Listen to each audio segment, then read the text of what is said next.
Allô tout le monde, ici Avec Colibri, je suis vraiment content de vous présenter Élise. Ça fait un moment que moi et Élise, on se côtoie à distance à travers les réseaux sociaux, puis on s'est rencontrés à quelques occasions à travers des événements, puis je trouve que chaque interaction que j'ai avec Élise, c'est toujours quelque chose qui est apaisant. Puis j'avais besoin de parler avec elle au début de la semaine là, parce que je vivais des choses, puis j'avais besoin en fait la semaine passée, je vivais des choses qui brassaient fort. Puis ça m'a vraiment inspiré, j'avais le goût de vous partager des éléments de nos discussions parce que c'était enrichissant, puis parce que c'est ça. Élise, qui es-tu? Who are you? Hmm, je suis éducatrice sexuelle, puis je travaille en sexothérapie. J'accompagne les gens qui ont hmm, différents désirs d'émancipation. Puis en fait, je suis autodidacte majoritairement dans ce domaine-là. J'ai été travailleuse du sexe pendant 10 ans, puis pendant ce travail-là, j'étais aussi observatrice de ce que je faisais, puis de mon entourage. Puis à un moment donné, j'ai eu des éveils, puis ça faisait plus de sens de faire ça pour moi. Fait que je suis allée étudier le chamanisme sexuel en Arizona, puis par la suite, puis avant ça, j'ai étudié le massage Karsai Nitsang en Thaïlande, qui est le massage des organes internes. Donc, ça m'a amené à me questionner plus profondément sur ma sexualité à moi pour la guérir, puis à aller me, me former aussi en système nerveux et sexualité auprès de Kimberly Ann Johnson.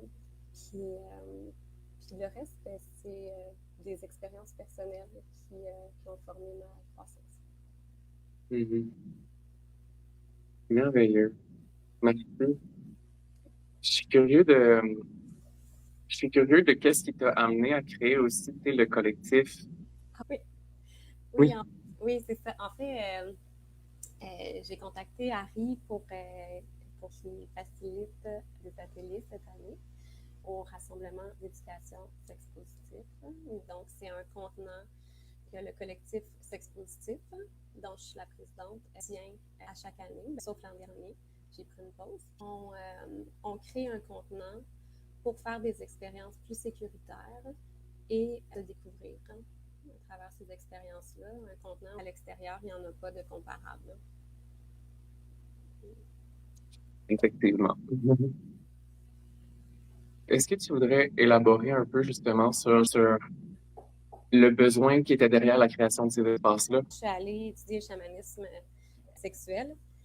J'avais de la difficulté ensuite à relationner parce que j'avais des modes complètement différents qui étaient très transparents. J'avais des bonnes limites, j'avais des modes qui étaient spécifiques. Donc, ça, c'est il y a 10 ans.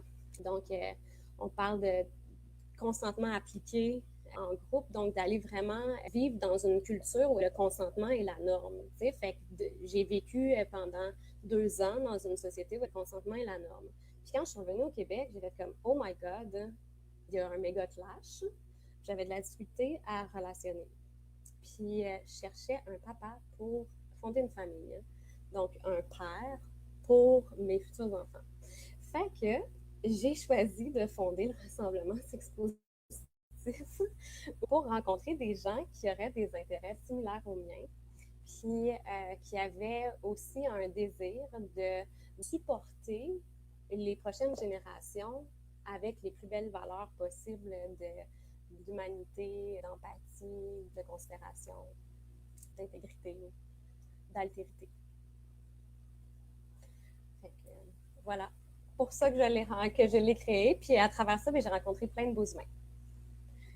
Je comprends. Moi, tout, c'est une démarche à travers la création de l'espace MAD. L'idée, c'est de magnétiser des gens qui ont des intérêts communs, puis de créer des liens, nourrir une vision que je peux pas porter seule. Et puis, je suis sûr que tu comprends ça. C'est comme, on a beau avoir cette vision-là, mais c'est une vision qu'on veut vivre à plusieurs aussi.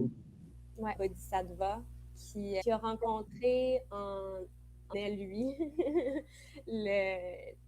l'espace d'amour, puis qui veut le partager. J'avais l'élan de cette discussion-là avec toi parce que c'est quelque chose qui me challenge. Je suis invité à participer à la retraite en tant que facilitateur. C'est quelque chose que j'ai ressenti comme appel pendant longtemps, puis que depuis que je suis en Abitibi, j'ai pris de la distance par rapport à ces conversations-là qui sont juste moins présentes dans mon environnement direct. Fait que j'accède quand même à de l'information, qu'il y a des communications à travers le monde virtuel, sauf que dans mes relations au quotidien, il y a très peu d'occasions pour moi de parler de ça, puis d'explorer cette culture-là ou la sexualité positive. Ouais, je vais surfer là-dessus parce que une partie de ma recherche, quand j'étais travailleuse du sexe, j'ai remarqué que j'avais de l'attirance pour les femmes, puis que je me le permettais pas. Quand il y avait une femme sur le stage, je regardais par terre si je la trouvais belle, plutôt que d'être vue regarder quelqu'un avec désir, puis admiration de sa beauté. Fait que ça a fait partie de mon processus d'assumer ma bisexualité, d'aller étudier en chamanisme sexuel, puis d'aller normaliser tout ce qui habite en moi. Puis d'aller rencontrer des pairs. Je suis revenue au Québec, je suis allée habiter à Maniwaki, dans le coin de Maniwaki, au parc La Vérandrie à Terre-Sauvage, puis il y avait très peu de diversité. Puis moi, je viens de Maniwaki, puis je me souvenais comment que je me sentais opprimée dans un petit village en tant que personne qui allait passer ses étés dans les Laurentides ou qui avait un petit peu plus de... Émancipation. Wow, c'est ça. Fait que ça m'a inspiré de créer un espace parce que des gens de diverses régions éloignées pouvaient se rejoindre pendant une semaine pour apprendre puis rayonner dans leur petit coin du pays. Fait que toi qui es en Abitibi, ça doit être difficile de se sentir émancipé là-bas. Ça doit être difficile de sentir que tu peux être en sécurité sur la rue puis juste être tout ton être sparkling qui est étincelant, toutes tes couleurs, hein, ton arc-en-ciel qui puisse s'incarner jusqu'au plus profond de ton périnée. Venir vraiment m'habiter pleinement. Ouais, effectivement, je vis une grande insécurité par rapport à moi-même et par rapport à mon droit d'exister en tant que personne homosexuelle dans le monde. C'est déjà quelque chose de challengeant et en même temps tellement libérateur quand je peux me permettre de juste, tu sais, porter toutes mes couleurs, de beaux colibris, arc-en-ciel. Mais il y a des moments où je me sens même pas en sécurité parce que j'ai l'impression que j'attire trop l'attention et c'est pas nécessairement une attention positive. Tu sais, je me demande est-ce que j'ai vraiment le goût d'avoir cette attention-là. Et il y a des endroits où justement cette couleur-là est célébrée et des endroits où j'ai l'impression que c'est vraiment pas bienvenu. Tu veux dire des endroits comme au Québec ou tu veux dire des endroits mondiaux? Dans le monde, mais aussi au Québec, il y a des contextes. On pourrait parler de festivals, par exemple, où je vais d'être vraiment coloré puis d'être très extravagant. Et il y a d'autres contextes où est-ce que ça, justement, j'imagine moins marcher en pleine rue avec la liberté que j'ai en plein cœur d'un festival. Puis c'est ça qu'on veut, en fait, là. J'aimerais ça que tu puisses te sentir comme ça au Québec. Ben, moi aussi, j'aimerais ça. Mais c'est ça, mondialement, une des raisons pourquoi on fait cet événement-là, c'est vraiment travailler sur la conscience collective. Hein? Puis qu'on a un pouvoir en tant qu'humain dans le temps, il disait de prière ou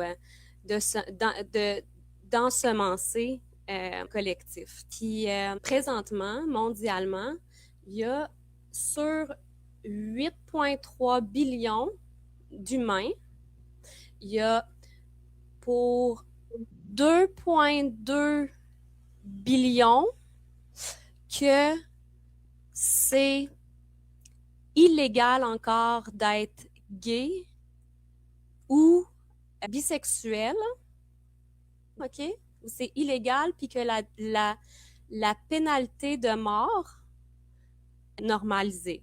OK? Donc, pour 2,2 billions d'humains,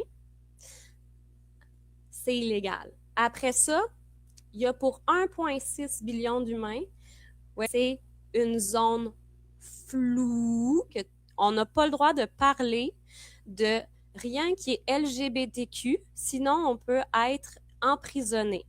Okay? On n'a pas le droit de faire un événement comme l'on fait au Québec.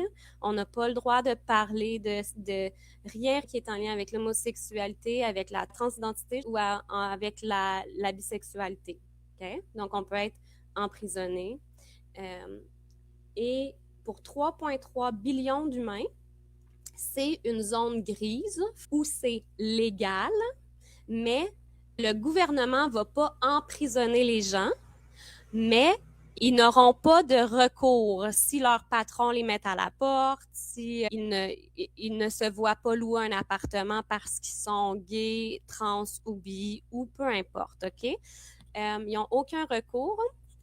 7 billions d'humains sur 8,3 billions d'humains pour qui c'est illégal, criminel. Où la discrimination est banalisée. Exactement, OK?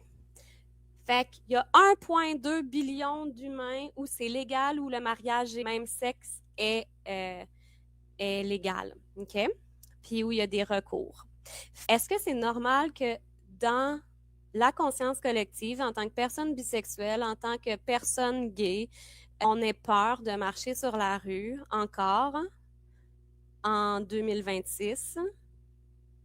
Est-ce que la conscience collective est majoritairement oppressive envers les gens diversifiés? Ouais. Certainement. C'est ça. Fait au Québec, on a été un des premiers à légaliser. On a légalisé la sexualité entre personnes de même sexe dans leur maison. Après ça, ça a pris des années. En 2005, le mariage a été accepté. Puis en 2019, l'âge légal pour des pratiques sexuelles homosexuelles et bisexuelles a été baissé. Avant, il était à 21 ans. Ah, ouais. Ouais. Ouais, en 2019, là. Oh. Ouais. OK. Ouais. OK. Je n'avais pas ça. Merci. J'aimerais aussi qu'on parle, au-delà de la diversité des orientations, il y a aussi juste le simple fait de la relation au corps, de la relation à l'autre, de la relation au regard des autres sur soi, mais aussi notre propre regard sur nous-mêmes. Je trouve que tout ça est tellement chargé. Tu sais, chaque personne a une relation très intime avec son propre corps et avec sa nudité. On est tous en quelque sorte exposés à la sexualité, puis on est relativement en paix avec ça en tant que société. Pourtant, c'est la source de l'humanité, tu sais.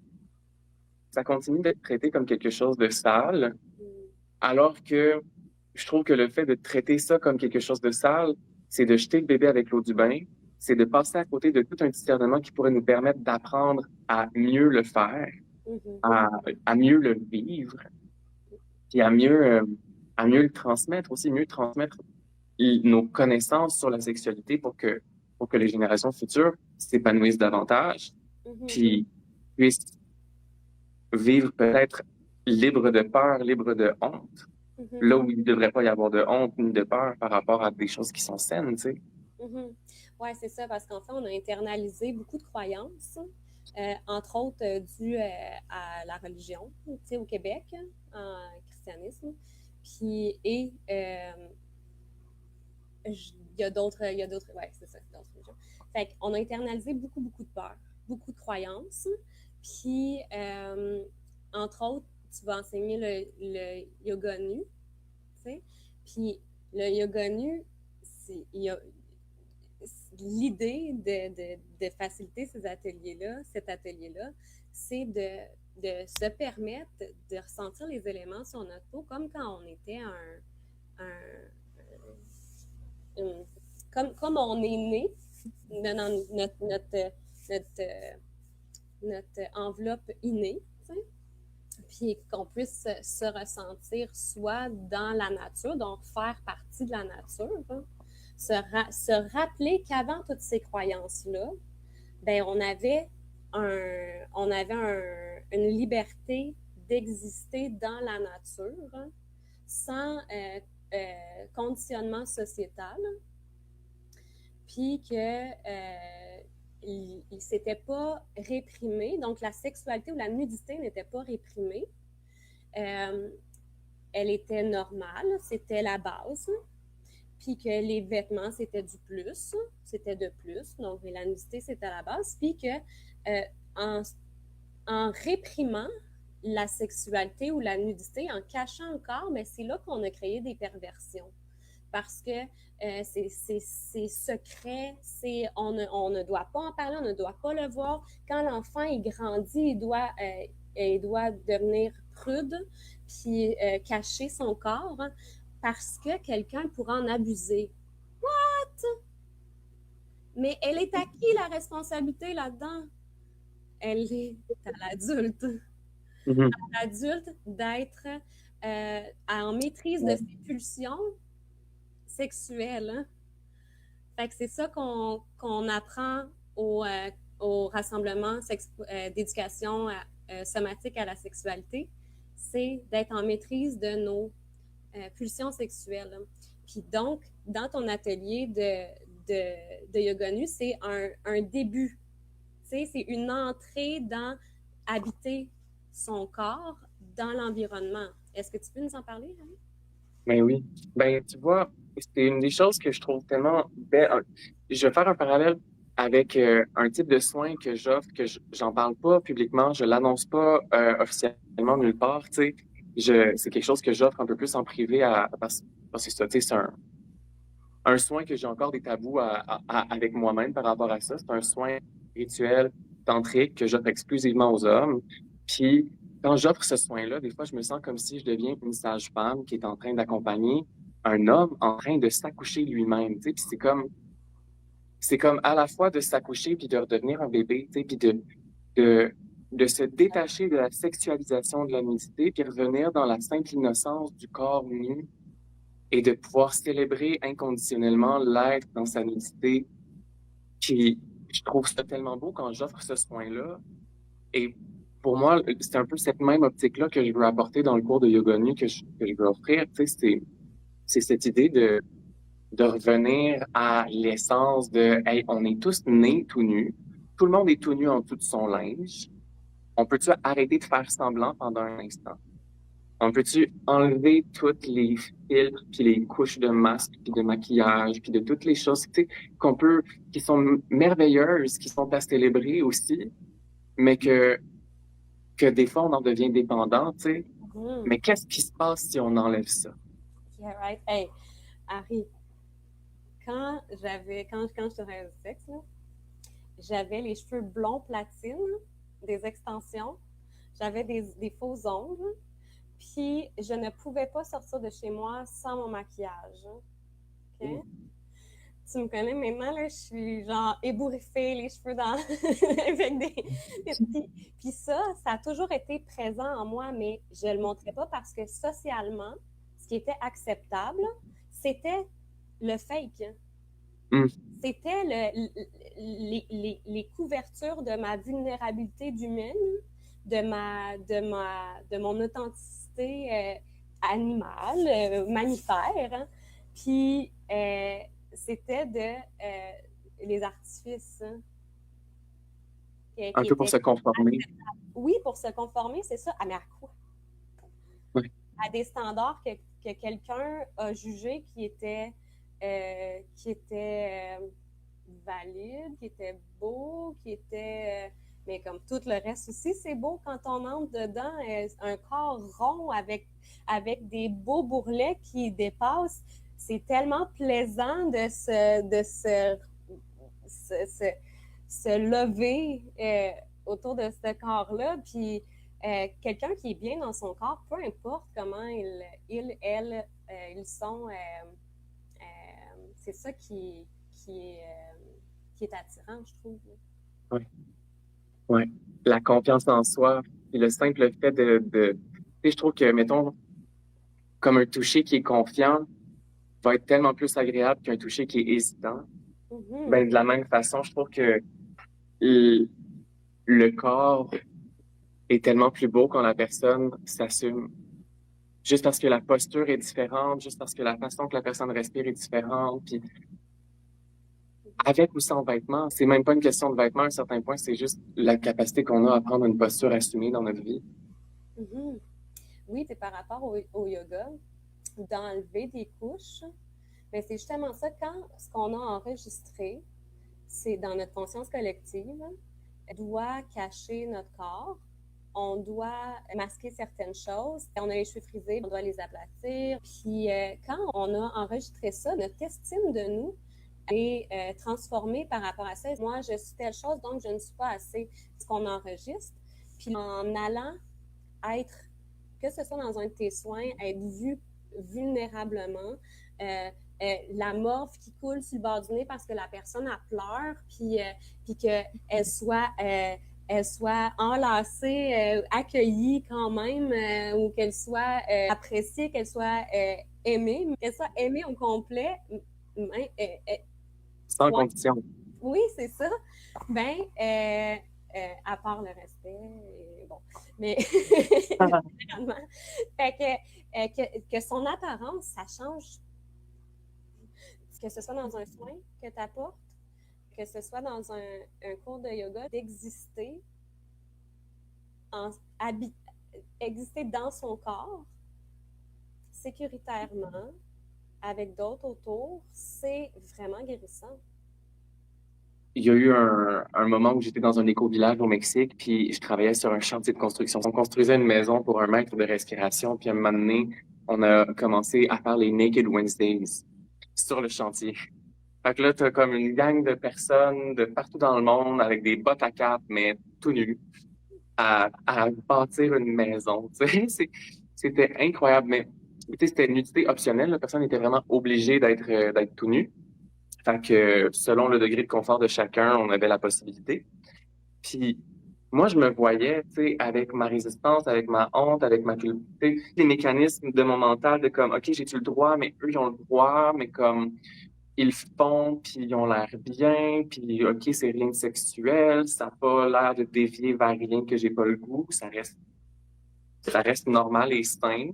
Ouais. Là, pourquoi je m'autorise pas à le faire? C'est l'association que c'est sexuel ou que c'est pour séduire que la personne est nue. Fait que, ouais, Ouais. qu'est-ce que tu as fait après? Ben, c'est ça, tu sais, en fait, à tous les jours, c'était un petit peu plus léger, tu sais, puis à un moment donné, il n'y avait plus rien parce que je me sentais suffisamment en sécurité. Mm-hmm. Je me sentais en sécurité, je me sentais à l'aise, puis je savais que les gens autour de moi, j'étais en confiance avec eux. Ouais. Fait que c'est sûr que c'est un contexte, puis j'ai envie qu'on mette l'emphase sur cet élément-là de la retraite, que tu sais, il y a 2 jours préparatoires Ouais. où on va vraiment installer les fondements. Veux-tu en parler? Ouais. Pour moi, et pour nous tous qui s'impliquent dans le collectif, c'est vraiment, vraiment important de créer un espace plus sécuritaire. Je dis plus sécuritaire parce qu'on est humain quand même, fait que il y a 99% de sécurité, puis 0,1% qu'on est humain en chemin tous, là. Fait que c'est 99,9%, c'est pas mal sécuritaire comparé à ce qui se passe à l'extérieur du contenant, tu sais, dans d'autres contenants qui sont libres par rapport à la sexualité libre ou de la nudité. Puis puis dans ces contenants-là, dans la société québécoise en général, bien, il y a ceux qui sont les plus, je dirais, responsables, bien, ils offrent un 15 minutes à propos du consentement, OK, dans leur contenant. Nous, on offre 2 jours complets de 10 heures le matin jusqu'à 19 heures le soir d'ateliers qui est offert par des facilitateurs du Québec, des États-Unis qui parlent français, spécialisés dans le domaine de la somatique. Fait nous, on a remarqué qu'il y avait la culture du viol, puis en contre-culture, il y a la culture du consentement. Puis nous, on s'en va dans la culture de la syntonie, qui est une couche de sensibilité profonde. Comment peut-on faire mal à quelqu'un si on le ressent? Vous allez recevoir les facilitateurs, tout le monde, les cuisiniers, tout le monde qui est présent sur le site reçoit ces 2 journées-là de fondation pour aller entrer en syntonie, faire des expériences physiques, somatiques ressenties dans le corps, reconnaître les signaux, reconnecter avec l'alignement propre à chacun, affiner notre sensibilité à ce qui est un oui complet, ce qui est un non ferme, ce qui est un peut-être, aller oser poser les questions nécessaires pour prendre position. Je trouve ça tellement bon parce que c'est une chose que j'observe aussi quand j'enseigne le yoga, quand je fais des ajustements physiques, j'en fais très rarement. Mais c'est une chose que j'ai pratiquée avec le temps, puis avec les soins rituels que j'offre. Je regarde, puis je suis toujours en train de lire la respiration de la personne parce que pour moi, cette respiration-là est un reflet direct de l'état de son système nerveux. Et je le vois quand la personne résiste, quand son mental est en train de partir dans une histoire, quand la personne n'est plus ici, maintenant avec moi. J'ai développé cette sensibilité-là en moi-même, puis c'est quelque chose que je tends à transmettre aussi à mes étudiants dans les formations de yoga. Mais je trouve que c'est tellement riche de pouvoir appliquer cette sensibilité-là à nos relations après parce que justement, tu es capable de lire qu'est-ce qui fait du bien, qu'est-ce qui fait pas du bien, puis de s'arrêter quand l'autre n'a pas encore eu le temps de dire oui ou non et de pouvoir des fois ouvrir la porte et poser la question parce que je le sens puis je veux lui donner l'opportunité de peut-être dire quelque chose. J'ai déjà été aussi dans la position où je recevais un soin et je suis tellement profond dans mon soin que il se passe des choses dans ma tête, mon corps réagit, se crisme, mais je veux pas interrompre le soin. Mais je suis crispé, je suis plus en état de recevoir. Et là, j'hésite entre interrompre ou laisser aller. Mais ce moment-là peut être un moment de brisure, tu sais, ça peut devenir un moment de rupture. Et si moi, je suis pas capable parce que j'hésite, est-ce que l'autre personne va avoir la sensibilité pour m'ouvrir la porte et me poser la question? Bien, c'est ça. Fait qu'il va y avoir des ateliers dans ces 2 jours de fondation-là, de reconnaître les signaux non-verbaux aussi. Puis soi-même, en tant que personne prône au figement, ça va permettre un espace aéré, donc où est-ce que la personne va pouvoir prendre une respiration, une pause pour reconnaître son état avant de donner une réponse. Donc, ça va normaliser de reconnaître le figement. Oh shit, je fige. Soit dans un soin, soit dans une relation intime. Qu'est-ce que je fais après? Souvent, le plus difficile, c'est de le nommer. Fait qu'on va donner des outils rapides pour sortir du figement. Puis, à force de pratiquer, l'automatisme que notre système nerveux engage pour nous permettre de survivre, que ça a été ça a été une aide fut un temps, mais maintenant on est capable, de plus en plus capable de sortir de situations qui pourraient être malencontreuses. Et si c'est possible, sinon, ben, notre système est intelligent. OK?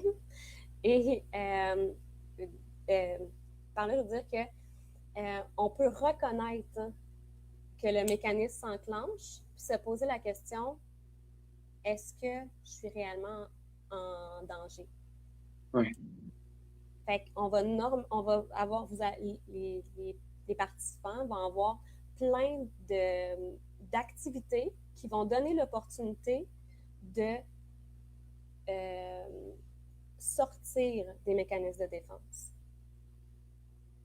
Puis d'avoir donc des réponses plutôt que des réactions. Ouais, donc aussi, j'entends aussi de varier les stratégies pour répondre aux situations, plutôt que de prendre le même chemin par habitude, de s'offrir d'autres possibilités, tu sais.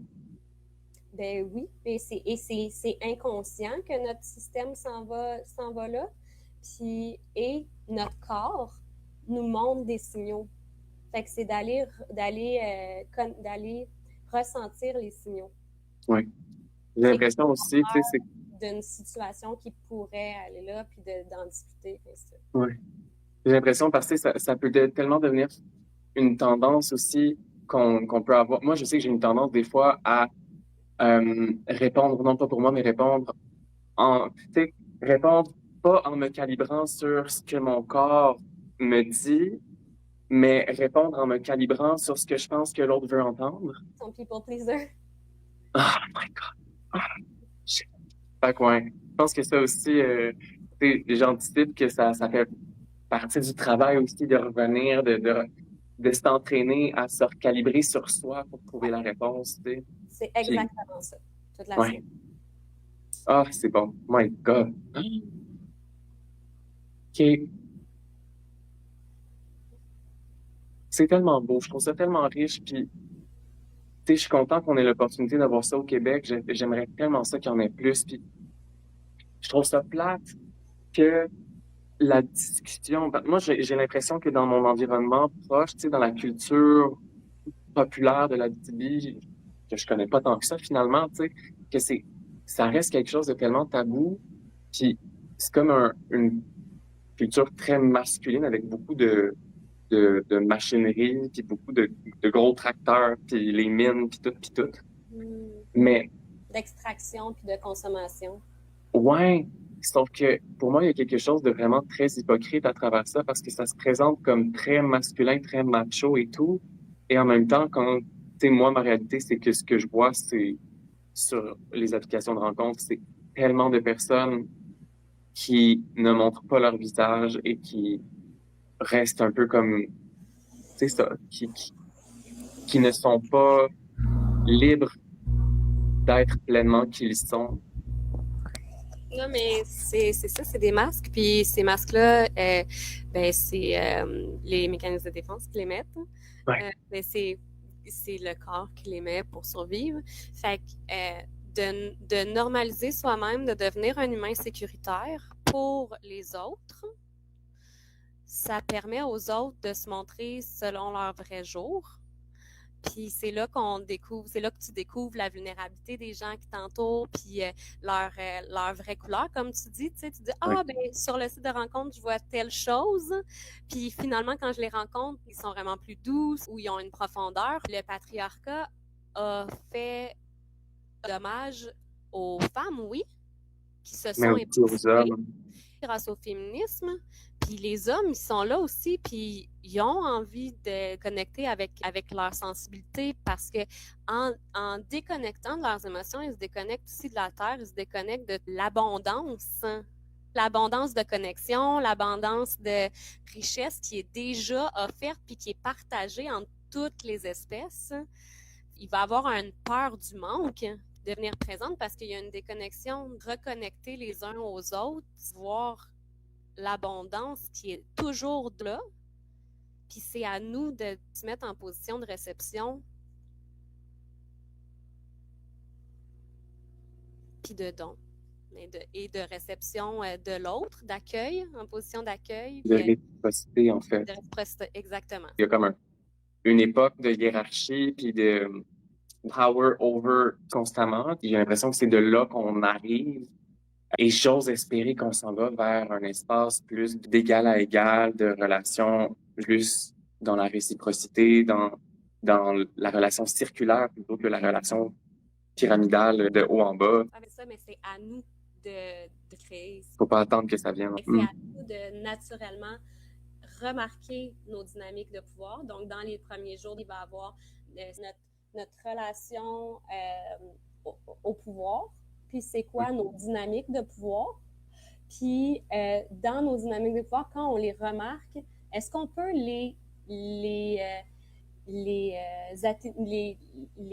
comment on dit, Est-ce qu'on Les, peut dire les désamorcer? Oui. puis ça demande des pratiques pour la reconnaître. Wow. Tu sais, c'est tellement intéressant parce que si on pouvait justement shifter nos relations amoureuses d'une dynamique de pouvoir à une dynamique de réciprocité. Juste faire ce shift-là. Je te remercie de prendre le temps. On va explorer dans cet événement-là différents stigmas, apporter l'information qui est véridique. Fait un mix avec l'expérience personnelle, puis la science. Fait que tu vas nous faire une conférence aussi. Ouais. Je vais effectivement partager une conférence par rapport à vivre avec le VIH. Puis ça, mon parcours, c'est quelque chose qui est profondément intime et difficile des fois à exposer, mais que je trouve tellement important d'en parler. Je fais face moi-même à des stigmas par rapport à ça. Puis je suis tannée, tu sais, j'aimerais ça que le monde s'éduque, mais je peux pas attendre que le monde s'éduque. Je peux moi-même me mettre en action puis chercher à mettre de l'information disponible. Parce que c'est un bébé qui manque de relations, qui est isolé, il va mourir. Puis c'est pas ça qu'on veut. On veut une diversité, une monoculture sur Terre. On a besoin de la diversité d'humains puis de la diversité d'expériences pour grandir, pour maturer, puis offrir de l'amour, de la compassion. Là. Dans une société où certaines conditions humaines sont stigmatisées, on crée de l'ostracisation. Puis si on ostracise quelqu'un, on ostracise l'humain en général. Moi, je te souhaite une multitude de belles relations.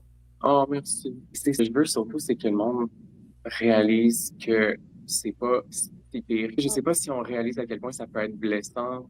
Par exemple, je passe ma bouteille d'eau à quelqu'un, puis la personne a boit une gorgée d'eau, et la personne se met à paniquer parce qu'elle pense que là, elle pourrait peut-être avoir attrapé quelque chose, avoir attrapé le VIH parce qu'elle a bu dans ma bouteille d'eau. Puis moi, je suis comme même. Tellement pas le cas. C'est tellement pas le cas, genre, puis comme, je trouve ça plate d'avoir, moi, à éduquer des gens dans des situations comme ça où est-ce que des fois, je suis pas émotionnellement disponible pour prendre cette responsabilité-là, d'éduquer l'autre personne, alors que là, la personne, des fois, elle panique, puis des fois, ça peut devenir agressant, ça peut devenir violent, parce que là, pourquoi tu me l'as pas dit? Puis genre, mais attends, t'as bu de l'eau, il n'y a aucun risque de transmission, je suis indétectable. My God. Ouais. Fait que merci, Harry, de faire cette éducation-là. Merci pour ta générosité, Harry. L'invitation, hein, ben moi, j'invite à tout le monde de s'informer en premier lieu, puis de prendre le temps de se calibrer à ta petite voix à l'intérieur, à voir est-ce que cette retraite-là, c'est pour toi, tu sais, de pas chercher à répondre aux attentes des autres, là, de vraiment te connecter à toi, qu'est-ce que ton corps est dit, est-ce que l'appel est là, est-ce que c'est authentique,